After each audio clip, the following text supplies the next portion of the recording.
Hello దోస్తులు, ఎట్లున్నారు అందరూ? నేనైతే మస్తున్నా అనుకోండి. మళ్ళీ కొత్త వీడియో పట్టుకొని మేము ముందుకైతే వచ్చేసిన.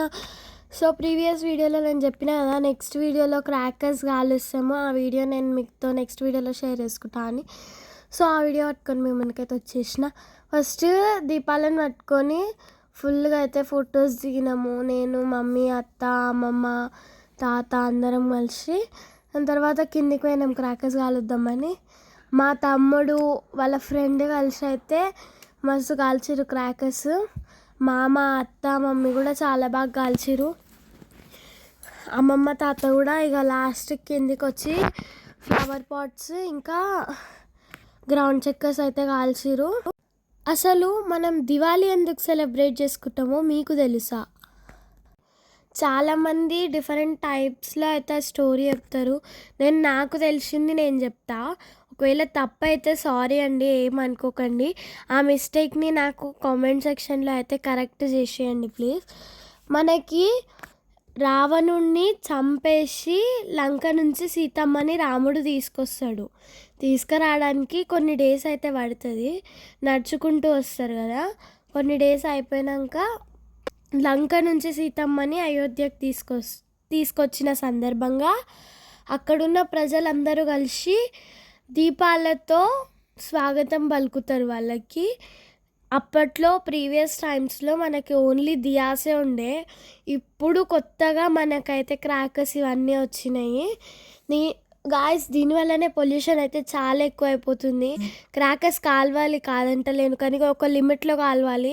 మనకి పొల్యూషన్ ఎక్కువ అయితే వీ కెన్ నాట్ బ్రీత్, మనకు ఆక్సిజన్ తగ్గిపోతుంది, ట్రాన్సిల్స్ అవుతాయి, కొంతమంది కోల్డ్ వస్తుంది, డిఫరెంట్ కైండ్స్ ఆఫ్ అదై ఎలర్జీస్ అయితే వస్తాయి.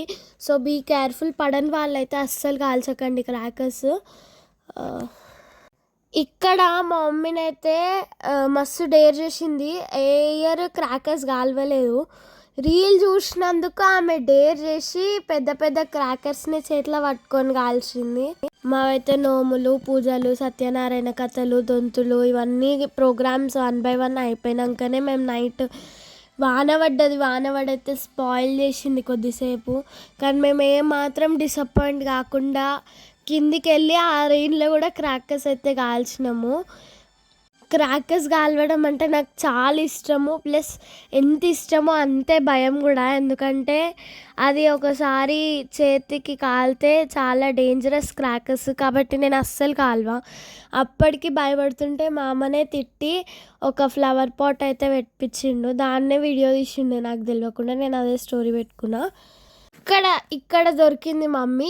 ఇప్పుడు చూడండి అసలు అది ఎట్లా పెడుతుందో. అమ్మో, చాలా డేరింగ్ ఉమెన్ ఆమె.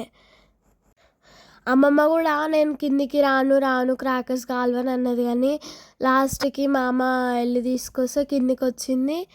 అందరూ అక్కడ మా ఏరియా, మా బిల్డింగ్ వాళ్ళందరూ కలిసి అయితే క్రాకర్స్ కాల్చిరు. ఒకటేసారి ఫ్లవర్ పాట్స్ అయితే పెట్టిరు. ఇక లాస్ట్కి కొన్ని క్రాకర్స్ మిగిలినాయని అందరం ఒకటే దగ్గర గ్యాదర్ అయ్యి అయితే తీసినాము. మీరు ఈ దివాళీ అప్పుడు మనకి మెయిన్ అయితే సదర్ ఉంటుంది. సదర్ అంటే నాకు చాలా ఇష్టము. అది యాదవ్స్కి మెయిన్ ఫెస్టివల్. కానీ ఈసారి మా విలేజ్లో సదర్ అయితే చేస్తలేరు. ఇది కొంచెం డిసప్పాయింట్ చేసిన. ఈ క్రాకర్స్ కాల్వడం అయితే కొంచెం హ్యాపీనెస్ అయితే అనిపించింది. మీకు మళ్ళీ చెప్తున్నా, క్రాకర్స్ కొంచెం జాగ్రత్తగా కాల్వండి, సేఫ్గా అయితే కాల్వండి. మీరు ఎక్కడున్నా కూడా కొంచెం లిమిట్లో కాల్వండి. ఎందుకంటే మనం చెప్పగలుగుతాం ఏమన్నా మనకు అవుతుందంటే, కానీ యానిమల్స్ అవి మృగజీవాలు కదా, అవి అసలు ఏం చెప్పలేవు ఇట్లా అని. కాబట్టి కొంచెం చూసుకొని కాల్వండి. మళ్ళీ ఒక కొత్త వీడియో పట్టుకొని మీ ముందుకైతే వచ్చేస్తా. మళ్ళీ హ్యాపీ దివాళీ అందరికీ. Bye bye. Jai Hind. Happy and the safest Diwali to all guys. Bye bye.